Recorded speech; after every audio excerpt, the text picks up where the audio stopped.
Hello my dear, are के simple classes में आपका most welcome. Today GK GS CA current affairs की super class, जैसा कि आप जानते हैं, बेहतरीन तैयारी के लिए बेहतरीन स्ट्रेटजी रणनीति का होना जरूरी है। तो फिर मैं आज प्रेजेंट हूं आज के 5 क्वेश्चंस एमसीक्यू प्लस ढेर सारी जानकारियों के साथ। Let us start, no wasting of time. First question, Bharat में कितनी शास्त्रीय भाषाएं हैं? Classical languages, how many classical languages are there in India? ए में है 4, बी में है 5, सी में है 6, डी में है 7। तो यहां पर आप जानते रहिएगा कि भारत में सी ऑप्शन सही है, 6 शास्त्रीय भाषाएं हैं। शास्त्रीय भाषाएं क्या होती हैं? जो काफी प्राचीन हो, जिनमें टेक्स्ट उपलब्ध हो, उनके कुछ मानक होते हैं। ये अभी चर्चा में क्यों है? क्योंकि पश्चिम बंगाल की मुख्यमंत्री ममता जी ने कहा प्रधानमंत्री से कि बंगाली भाषा को शास्त्रीय भाषा का दर्जा दिया जाना चाहिए या दे। तो आपको बताते हो 6 भाषाएं कौन सी हैं जिनको शास्त्रीय भाषा का दर्जा दिया गया है। तो उन 6 भाषाओं का नाम है तमिल, जो आप देखते हैं कि तमिलनाडु में बोली जाती है, संस्कृत, कन्नड़, तेलुगु, मलयालम, उड़िया। तमिल को 2004 में, संस्कृत को 2005 में, कन्नड़ व तेलुगु को 2008 में, मलयालम को 2013 में और उड़िया को 2014 में शास्त्रीय भाषा का दर्जा दिया गया। शास्त्रीय भाषा का बड़ा महत्व होता है। इसको जिस भाषा को दर्जा मिल जाता, केंद्र सरकार उस भाषा को बढ़ावा देने के लिए अनुदान देती है।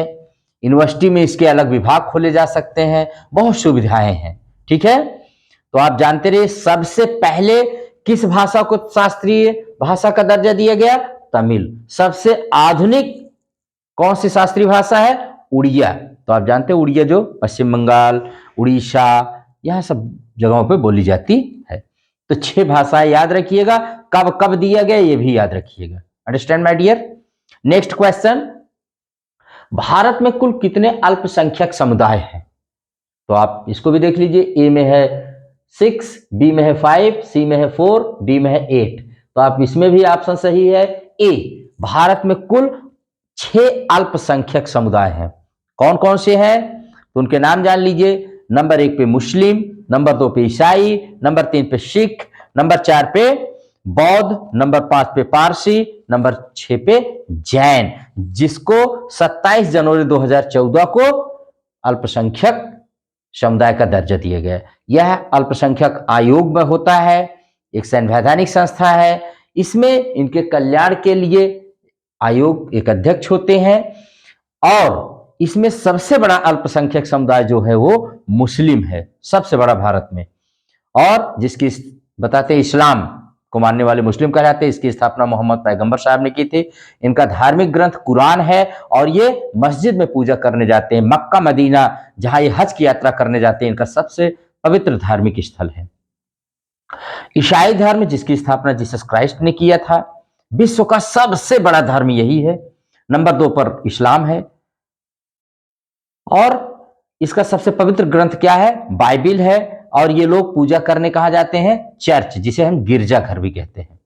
सिख धर्म, गुरु नानक जी ने इसकी स्थापना की थी। इसका पवित्र ग्रंथ आदि ग्रंथ है और ये लोग पूजा करने गुरुद्वारा में जाते हैं। ठीक है, इसमें कुल 10 गुरु हुए थे। पहले गुरु नानक देव और अंतिम गुरु नानक सिंह, गुरु गोविंद सिंह जी। ओके। बौद्ध धर्म की स्थापना महात्मा बुद्ध ने किया था, आप जानते ही हैं। कहां पर? उत्तर प्रदेश के वाराणसी के सारनाथ में। ठीक है। और पारसी धर्म, पारसी जिसकी स्थापना जरथुस्त्र ने किया था, जिसको जरथुस्त्री धर्म भी कहते हैं। ये कौन है? ये जानते रहिएगा। पारसी लोग जो थे, ये ईरान को पहले पुराने जमाने में फारस कहा जाता था या पर्शियन कहा जाता था, यहां के मूल नागरिक थे। मुसलमानों के अत्याचार से तंग आकर के ये जगह जगह पर बिखर गए। मोस्टली अपने गुजरात में तो बहुत ही ज्यादा आए थे ये, तो समुद्री मार्ग से गुजरात में चले आए थे। जानते रहिएगा इसके बारे में। ये लोग, इनका जो पवित्र ग्रंथ है जेंद अवेस्ता, बहुत पूछा जाता है जेंद अवेस्ता। अग्नि मंदिर या फायर टेम्पल में ये लोग पूजा करने जाते हैं। इसी अग्नि मंदिर को फारसी भाषा में दारे मेहर कहते हैं, जबकि गुजराती भाषा में अगियारी कहते हैं। ये पारसी धर्म के लोग जो होते हैं अपनी लाश को, माने इनके मरने के बाद जो इनके मरते हैं, इन लाश को जलाते नहीं बल्कि अपने छत के ऊपर या कहीं एक जगह रख देते, चील कौए या पशु उसको पक्षी खा लेते, उसके बाद जो बचता है उसका वो अंतिम संस्कार अपने हिसाब से करते हैं। ये भी जानते रहिएगा, कभी कभार पूछ लिया जाता है। और हमारे यहाँ दादा भाई नौरोजी और होमी जहांगीर भाभा, ये सब बहुत मशहूर, हमारे यहाँ रतन जी टाटा, ये सब पारसी ही हैं। बहुत रिच कम्युनिटी है, लेकिन संख्या में बहुत कम है ये लोग, क्योंकि बहुत ही ज्यादा संख्या में कम है, बट हैं बहुत रिच। उसके बाद है जैन। मैंने बताया इसकी स्थापना आदिनाथ या ऋषभनाथ ने किया था, जो पहले तीर्थंकर थे, और इसमें 24वें तीर्थंकर जो बने वो महावीर स्वामी। ये 6 समुदाय याद रखिएगा, और इनसे संबंधित मैंने आपको बातें भी बहुत सारी बता दी है। गीतांजलि के लेखक कौन है? तो गीतांजलि के लेखक जानते रहिएगा। धर्म की ही बात चल रही है थोड़ा सा, तो जानते रहिए विश्व का सबसे प्राचीन धर्म हिंदू धर्म है, जिसे सनातन धर्म कहते हैं, लेकिन सबसे बड़ा धर्म ईसाई धर्म है, नंबर 2 पे इस्लाम है। ठीक है। अब्राहम को यहूदी, इस्लाम व ईसाई धर्म तीनों का पितामह कहा जाता है। इसीलिए जेरूशलम में ये लोग लड़ भी रहे हैं। जेरूशलम में तीनों यही लड़ रहे हैं, यहूदी भी हैं, ईसाई भी हैं, इस्लाम भी है। ठीक। गुरु, हाँ, गीतांजलि के लेखक कौन है? ए में है रविन्द्रनाथ टैगोर, बी में है ज्योतिबा फुले, सी में है दीनबंधु मित्र, और डी में है सुभाष चंद्र बोस। तो जानते रहिए सही है रविन्द्रनाथ टैगोर। गीतांजलि इनकी लिखी गई एक कविता की पुस्तक है, जो बंगाली भाषा में इन्होंने मूल रूप से लिखा था, लेकिन पीबी शैली की मदद से इन्होंने इसको अंग्रेजी में ट्रांसलेट किया, और इसी के लिए उनको 1913 में पहले एशियाई व्यक्ति हैं जिनको नोबेल पुरस्कार मिला था साहित्य में, रविन्द्रनाथ टैगोर, जिन्होंने शांति निकेतन की स्थापना की थी कोलकाता में। ठीक है, तो इसको आप जानते, अब तो दूसरा जिला पड़ता है, लेकिन शांति निकेतन की स्थापना इन्होंने ही किया था। किसने? रविन्द्रनाथ टैगोर जी ने। नेक्स्ट देखते हैं, कौन सा क्वेश्चन है भाई? गुरुमुखी लिपि के जनक हैं। गुरुमुखी लिपि के जनक हैं, ए में गुरु गोविंद, बी में गुरु नानक, सी में गुरु गोविंद सिंह, डी में गुरु अर्जुन देव। इसमें ए ऑप्शन सही है, अंगद जी। गुरु अंगद जी को माना जाता है गुरुमुखी। गुरुमुखी लिपि का अर्थ होता है जो गुरुओं के मुख से निकली हुई लिपि होती है, उसको गुरुमुखी कहते हैं। ठीक है। पंजाबी भाषा की लिपि है गुरुमुखी। ठीक है, इसको आप जानते रहिएगा। भारत की सबसे प्राचीन लिपि जो है ब्राह्मी लिपि है, जो पहले संस्कृत की लिपि थी, आज तो संस्कृत, हिंदी, कोंकणी, गुजराती, पाली, मराठी सबकी एक ही लिपि है, उसका नाम है देवनागरी लिपि। रोमन अंग्रेजी भाषा की लिपि है, और हिंदी मैंने बताया देवनागरी लिपि है हिंदी की। उर्दू की नस्तालीक लिपि है, फारसी की सिरिलिक लिपि है, और अरबी की अरबी ही रहती है। ठीक है, इसको भी आप अच्छे से रिमेंबर रखिएगा। भारत का कौन सा मंत्रालय हर वर्ष स्वच्छता सर्वेक्षण रिपोर्ट जारी करता है? ए में है रक्षा मंत्रालय, बी में है आवासन और शहरी मंत्रालय, सी में है वित्त मंत्रालय, डी में है गृह मंत्रालय। तो ऑलवेज नो, आवासन एवं शहरी मंत्रालय जो होता है हर साल स्वच्छता सर्वेक्षण जारी करता है, और भी इसने जारी किया है। उसके बारे में हम आपको करंट अफेयर्स के बारे में भी बता रहे हैं। तो हमेशा याद रखिए, स्वच्छता सर्वेक्षण कौन जारी करता? आवासन व शहरी मंत्रालय। आज 14 या 15 जनवरी को पूरे भारत देश में मकर संक्रांति के नाम से त्योहार मनाया जाता है। मकर संक्रांति बहुत ही इंपॉर्टेंट होता है त्योहार। इसको जगह जगह पर भारत में ही कई नामों से जाना जाता है। मकर संक्रांति का मतलब है जो सूर्य दक्षिणायन से उत्तरायण होता है, माने उत्तर की तरफ आता है, तब इसे मकर राशि में प्रवेश करता है। इसी को मकर संक्रांति माने बदलाव होता है। अब धीरे धीरे हमारे उत्तर भारत में गर्मी आएगी माने, और ये मकर संक्रांति कहा जाता है। ये 14 या 15 जनवरी को मनाया जाता है। ये सूर्य का त्योहार है, एक तरह से बहुत बड़ा त्योहार होता है भाई। तो आइए देखते हैं कि इसको कहां पर क्या नाम दिया जाता है। यूपी में इसे खिचड़ी कहते हैं, उत्तराखंड में घुघुती कहते हैं, पंजाब में इसे लोहड़ी कहा जाता है, असम में इसे बिहू कहते हैं, तमिलनाडु में इसे पोंगल कहते हैं जो 4 दिन तक मनाया जाता है। मुख्य रूप से इसमें खूब रंगोली बनाई जाती है, बैल की पूजा की जाती है उसे सजा धजा कर। पहले दिन इसे 4 दिन तक मनाया जाता है। पहले दिन को भोगी पोंगल कहते हैं, दूसरे दिन को सूर्य पोंगल कहते हैं, तीसरे दिन को मट्टू पोंगल कहते हैं, चौथे दिन को कन्या पोंगल कहते हैं। केरल में इसे मकर विलक्कू कहते हैं। इसी दिन भगवान अयप्पा की जन्मस्थली सबरीमाला में जो तीर्थ यात्रा होती है उसकी अवधि समाप्त हो जाती है। सबरीमाला बहुत ही ज्यादा रहता है न्यूज में, क्योंकि इसमें औरतें जो 10 से 50 साल की होती है वो नहीं जा पाती हैं। बहुत बार विवाद उठा है, सुप्रीम कोर्ट ने कहा, तब भी वहां पर अभी विवाद ही चलता है। तो सबरीमाला जैसे अपने हनुमान जी होते हैं उत्तर भारत में, वैसे भगवान अयप्पा दक्षिण भारत के केरल में है। सबरीमाला टेम्पल पूछा जाता है, जानते रहिएगा।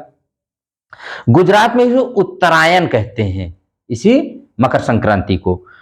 पतंग महोत्सव गुजरात में बहुत, अब तो पूरे भारत में मनाया जाता है, लेकिन पतंग महोत्सव इस दिन बताते हैं, इसी दिन भगवान राम ने भी पतंग उड़ाई थी, उनकी पतंग स्वर्ग तक चली गई थी। ठीक है, तो पतंगबाजी का उत्सव होता है, उत्तरायण कहा जाता है गुजरात में इसको। दिल्ली, हरियाणा, राजस्थान और सब जगह इसको संक्रांति या मकर संक्रांति कहते हैं। हिमाचल प्रदेश में इसको माघ साजी कहते हैं। पश्चिम बंगाल की घटना कुछ अलग है, वहां पर गंगा सागर मेला इसी दिन लगता है।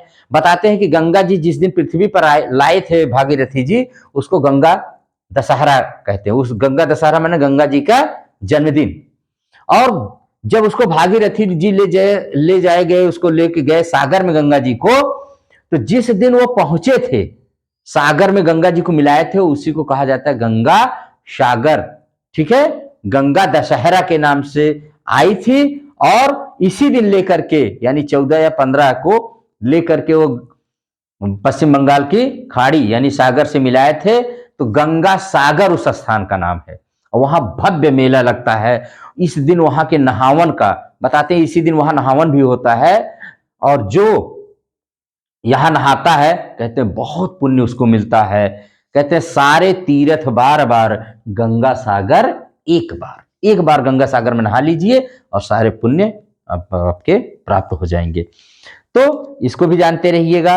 पृथ्वी पर गंगा के आने को गंगा दशहरा कहते हैं। जिस दिन ये मैंने मकर संक्रांति को ले जाके मिलाए थे सागर से, उसको गंगा सागर के नाम से जाना जाता है। वहां मेला बहुत बड़ा लगता है। ठीक है, ये हो गया भाई मकर संक्रांति के सारी जगह पर इसके कौन कौन से नाम हैं। अब आज के कुछ करंट अफेयर्स भी मैं आपको बताता हूं। यस माय डियर, तो मैंने बात की थी स्वच्छता सर्वेक्षण की, अभी जारी किया गया है स्वच्छता सर्वेक्षण 2023। इसमें 2 शहर टॉप पर हैं इस बार, सूरत और इंदौर। तो इंदौर को 7वीं बार ये मिला है स्वच्छता सर्वेक्षण का, माने ये नंबर 1 सबसे साफ और स्वच्छ शहर है। तो मैं आपको बता दे रहा हूं, स्वच्छता रैंकिंग 2023 में 1 लाख से अधिक आबादी वाले शहरों में नंबर 1 पर इंदौर व सूरत है, 3 पर नवी मुंबई है, 4 पर विशाखापत्तनम है, 5 पर भोपाल है, 6 पे विजयवाड़ा है, 7वें स्थान पर नई दिल्ली नगर परिषद है, 8वें पे तिरुपति है, और 9वें स्थान पर ग्रेटर हैदराबाद है, 10वें पर पुणे है। ये 10 शहर 1 लाख से ज्यादा आबादी वाले में।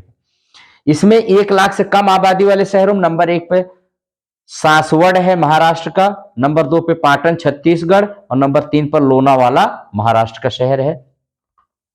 और सबसे स्वच्छ गंगा टाउन कौन से हैं? तो नंबर 1 पर वाराणसी को पहला पुरस्कार, फिर नंबर 2 पे प्रयागराज, नंबर 3 पे बिजनौर, नंबर 4 पे हरिद्वार, नंबर 5 पे कन्नौज। 2023 की थीम क्या थी स्वच्छता सर्वेक्षण की? तो वेस्ट टू वेल्थ। और 2024 की रिड्यूस, रीयूज एंड रिसाइकिल है। दुनिया का सबसे बड़ा स्वच्छ सर्वेक्षण कार्यक्रम है ये। राज्यों के आधार पर अगर देखें कि राज्य को कौन सा मिला है, तो नंबर 1 पर महाराष्ट्र है, नंबर 2 पे मध्य प्रदेश है, नंबर 3 पे छत्तीसगढ़ है, नंबर 4 पे उड़ीसा, नंबर 5 पे तेलंगाना। बेस्ट सफाई मित्र सुरक्षित शहर का अवार्ड चंडीगढ़ को, और सबसे स्वच्छ कैंटोनमेंट बोर्ड का अवार्ड महू मध्य प्रदेश को दिया गया है। दृष्टि 10, दृष्टि 10 क्या है? स्वदेश निर्मित पहले मानव रहित विमान है जो अभी नौसेना में शामिल किया गया है। यूएवी अनमैन्ड एरियल व्हीकल, इससे हमारे नौसेना की शक्ति बहुत ज्यादा बढ़ गई है। अरब सागर में अब ये बहुत अच्छा से हमारे निगरानी करेगा दृष्टि 10। अटल सेतु भारत का सबसे बड़ा पुल, सबसे लंबा पुल है, ये समुद्री पुल भी है वैसे भी। कितना लंबा है भाई? ये कुल मिला के 21.5 किलोमीटर है। इसको आप जानते रहिएगा। 16.5 किलोमीटर समुद्र में बना है और 5.5 किलोमीटर ये लैंड में बना है। इसका उद्घाटन अभी मोदी जी ने किया है। ये किसको जोड़ेगा? तो मुंबई इंटरनेशनल एयरपोर्ट को नवी मुंबई इंटरनेशनल एयरपोर्ट से, मुंबई पोर्ट को जवाहरलाल नेहरू एयरपोर्ट से जोड़ेगा। ये सबसे बड़ा पुल है अपने यहाँ का, सबसे लंबा पुल है, जानते रहे। इसकी लागत 17,840 करोड़ रुपए 2016 में इसकी नींव रखी गई थी और अब जाकर के ये कंप्लीट हुआ है। और मोदी जी वहां पर 30,000 से अधिक योजनाओं का, 30,000 करोड़ से अधिक योजनाओं व परियोजनाओं का लोकार्पण व शिलान्यास भी किए। अभी गए थे, नासिक भी हो गए थे, जहां से उन्होंने 27वें राष्ट्रीय युवा महोत्सव का आगाज किया। उसके बाद है अंतरराष्ट्रीय पर्पल फेस्टिवल 2024। 21 प्रकार की दिव्यांगता शामिल की हुई इसका आयोजन गोवा में किया गया। पर्पल आप जानते हैं दिव्यांगता, इसमें सब चीजें होती, गोवा में किया गया है। इसके लिए एक नंबर जारी किया गया 1822/2014। ये दिव्यांगजनों की सहायता है तो पहली बार टोल फ्री हेल्पलाइन की शुरुआत की गई है जो 24 घंटे 7 दिन 365 दिन ये वर्क करेगा। 1822/2014। रक्षा मंत्री राजनाथ सिंह ने लद्दाख में और जम्मू कश्मीर 4 और एनसीसी के स्थापित करने की मंजूरी दी। कहां कहां? उधमपुर, कुपवाड़ा, कारगिल में। और 22 साल बाद भारत का कोई रक्षा मंत्री ब्रिटेन की यात्रा पर गया है। इससे पहले जॉर्ज फर्नांडिस 2002 में गए थे। अब ये हमारे जो रक्षा मंत्री हैं राजनाथ सिंह ब्रिटेन की यात्रा पर गए थे। रक्षा संबंधी बहुत सारे समझौते हुए। तो ये आज के हमारे करंट अफेयर्स रहे। क्लास थोड़ा सा लंबी हो गई बट कोई बात नहीं है, पढ़ाने में हमें आपको याद रखना चाहिए। कभी कुछ हो जाता है थोड़ी सी, तो आप इसको एंजॉय करिए। जितनी सारी बातें मैंने ठूस ठूस के बताया है इसको बार बार सुनिए और सबको याद रखिए। इसी के साथ क्लास को यहीं पर एंड करते हैं। Thank you very much. Subscribe करिए, लाइक करिए इसको।